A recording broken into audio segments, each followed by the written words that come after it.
It is Tuesday morning and this says 33 below zero. Well, I gotta go check on the cows before I head to my day job. It is about 5:05 in the morning. Make sure the waters haven't frozen, make sure the cows look all right, and make sure they got plenty of feed. Let's go. There are all the cattle. They look pretty good. They look a little bit frosty. Let's check out our water here.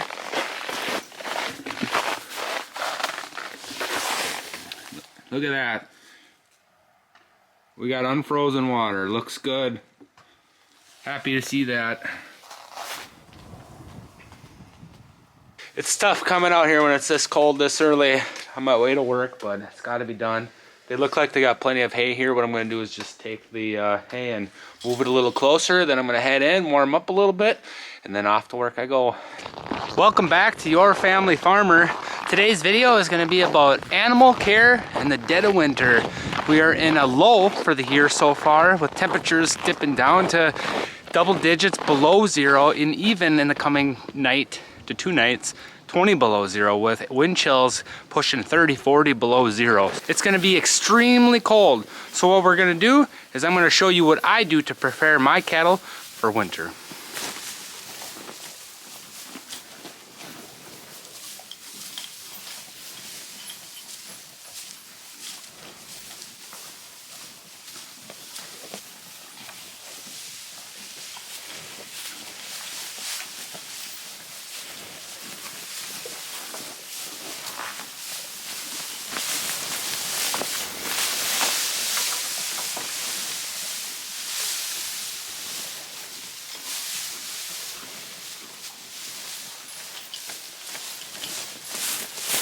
An extremely important one to consider when trying to keep your cattle healthy and out of inclement weather such as dangerous cold is feed. I keep the cattle fed, always have available hay.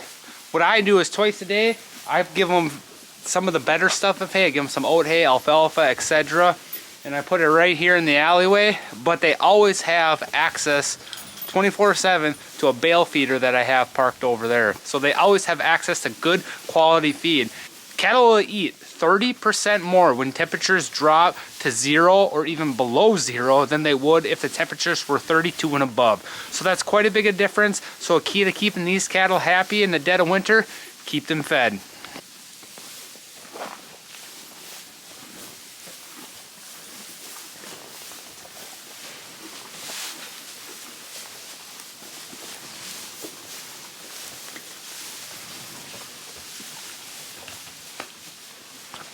Right here I'm going to show you our bale feeder that I have set up. I try to keep a bale in here all the time, 24/7. When they run out, I try to be right on it to replace it. I usually put a mid-tier quality hay in here, enough that they'll eat it all up, but I don't put the good stuff in because I notice with the good stuff, they spend a lot of time out here and they actually pull a lot of the good stuff and trample it. So this mid-tier stuff seems to work for me, but it keeps the cattle healthy and always have food. One of the downsides to having that is there's no windbreak. I currently have no windbreak set up. This is out in the northwest wind that is extremely cold. But one of the positives to this is it gets the cows out from underneath their shelter and away from that, and it keeps the manure at a minimum in there and spreads it around more. I got over here and started talking and all the cows took off, but as you can see, they tear into this hay bale pretty good. I just put this hay bale in here last night. So it's only been in here for maybe 12 or so hours, and yeah, it'll probably be gone within the next 24, 36 hours. Especially when the temperatures are supposed to get as cold as they are tonight. Double digits below zero. I think tomorrow and the next day's high are double digits below zero for a high. And that's not on top of the wind. If you guys have been watching the channel for any amount of time, maybe you saw the video when I got the first waterer for this farm, the first automatic waterer set up. And boy, let me tell you, that saved so far an extremely amount of pain this winter. I've not once had to chisel ice out, not once had to break lines open, heat lines open, nothing. So far this Richie waterer has done an extremely good job. It's got ice all over it. Cattle aren't the most, they're not the most neat, and cleanliness is not one of their things, but it's held up real nice. Not only did I want to avoid giving them water every day on the dot, maybe twice a day by hand, the work that comes with that, the work that comes with chiseling out ice tanks, all that, it saved me a lot of work, but it also provides the cattle with water 24/7. And that is actually a big thing for them to come out with a solid body condition over the winter. If cattle don't have access to fresh water at all times, they actually end up eating less, and therefore their body conditions do take a hit. So water is a very big key to keeping these cattle healthy for the winter. I probably have about $900,000 invested in this water, and quite honestly, this has been the single best investment on my first year on this farm.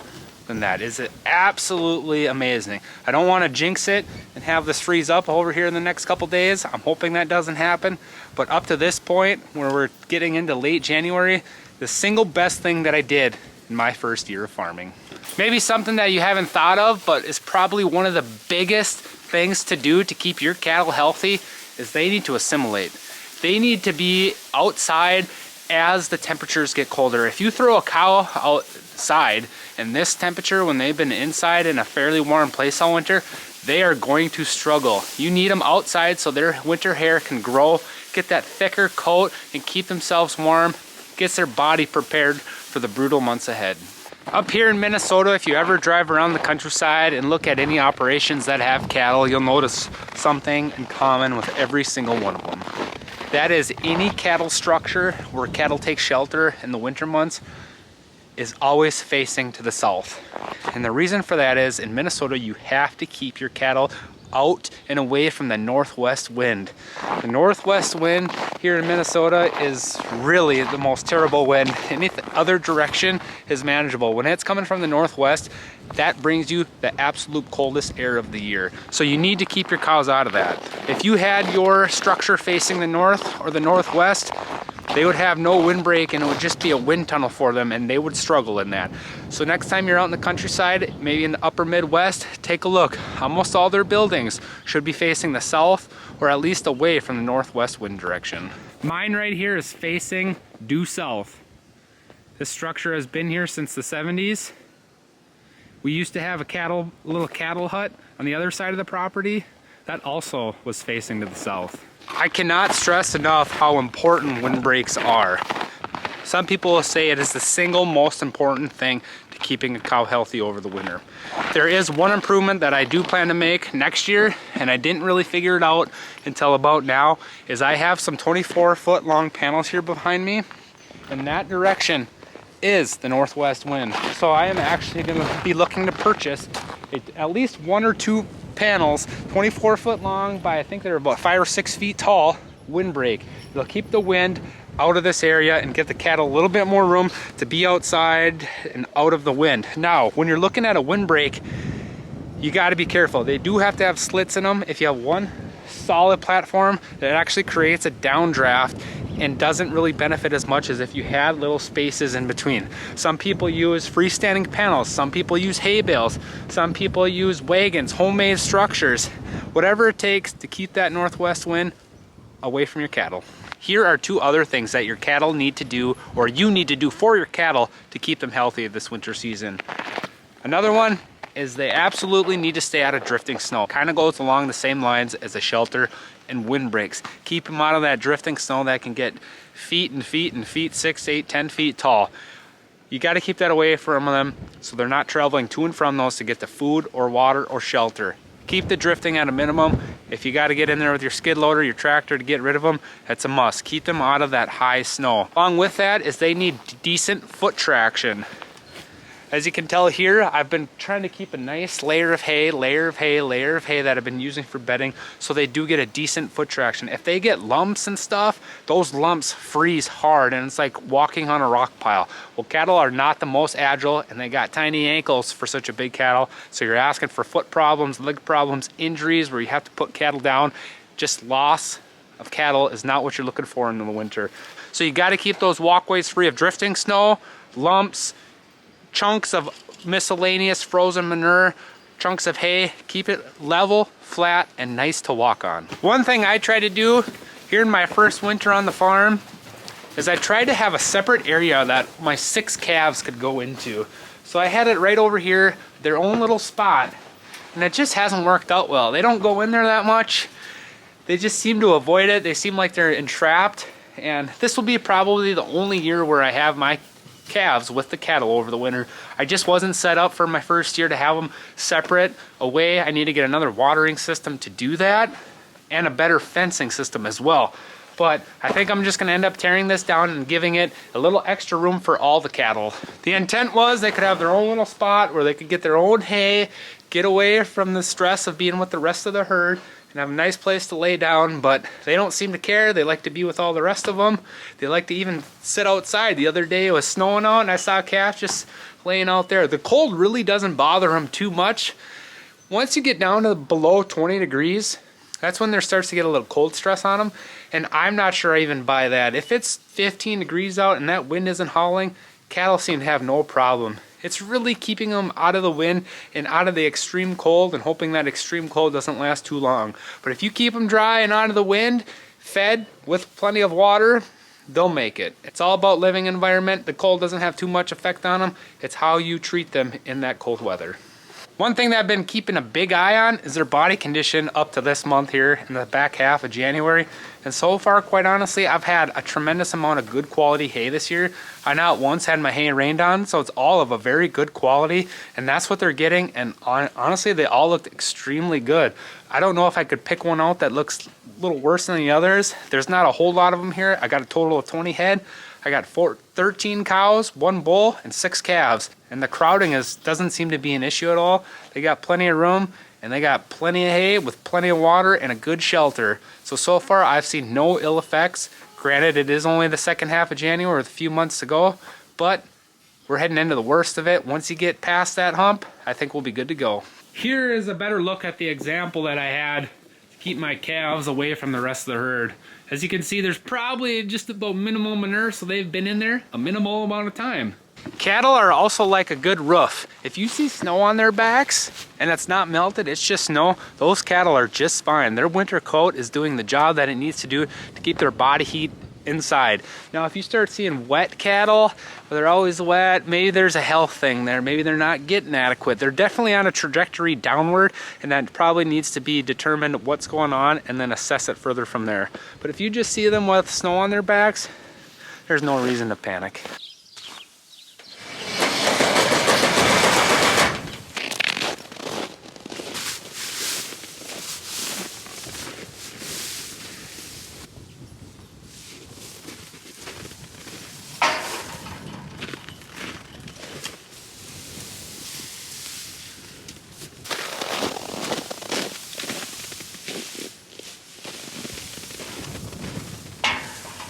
Here's a good look at the cattle getting use of my new waterer.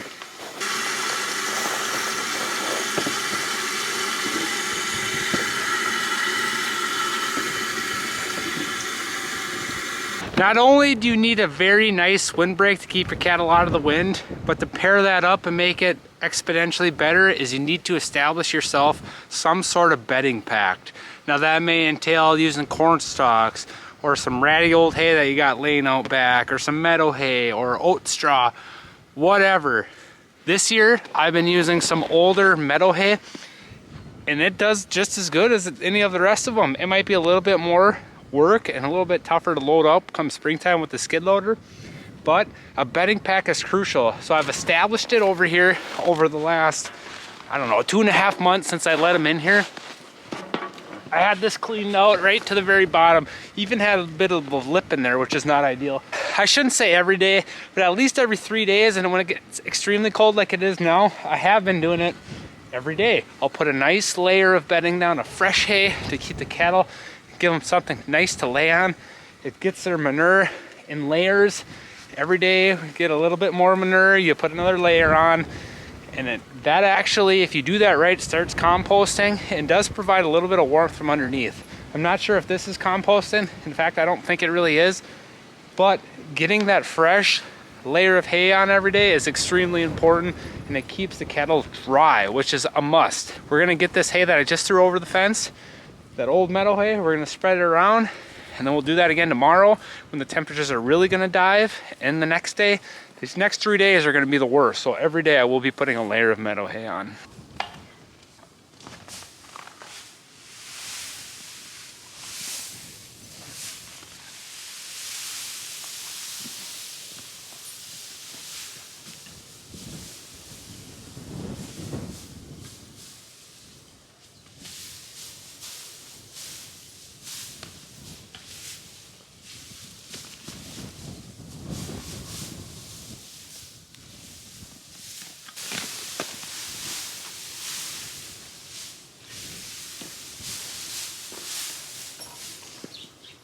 And that's how I got my bedding pack established for today.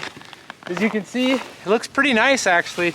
What I don't really do is I don't really put too much bedding up towards the front right where they feed.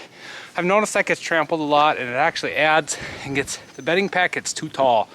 Then I run into other problems, like sometimes in years past when it gets real bad, they can actually jump over and get out. So I've just avoided putting a bedding pack right there. Right now, we got a pretty good bedding pack going on. This will be good until tomorrow when I'll add a little bit more to it as well. Generally, if you follow those rules, you will just be fine. Your cattle will be fine throughout the winter and look healthy as ever coming into spring. However, I do want to touch on that every breed is slightly different. Your beef cattle, your Angus, your Herefords, etc. tend to do better and are a tougher breed of cattle than, let's say, like a Holstein or even a Jersey.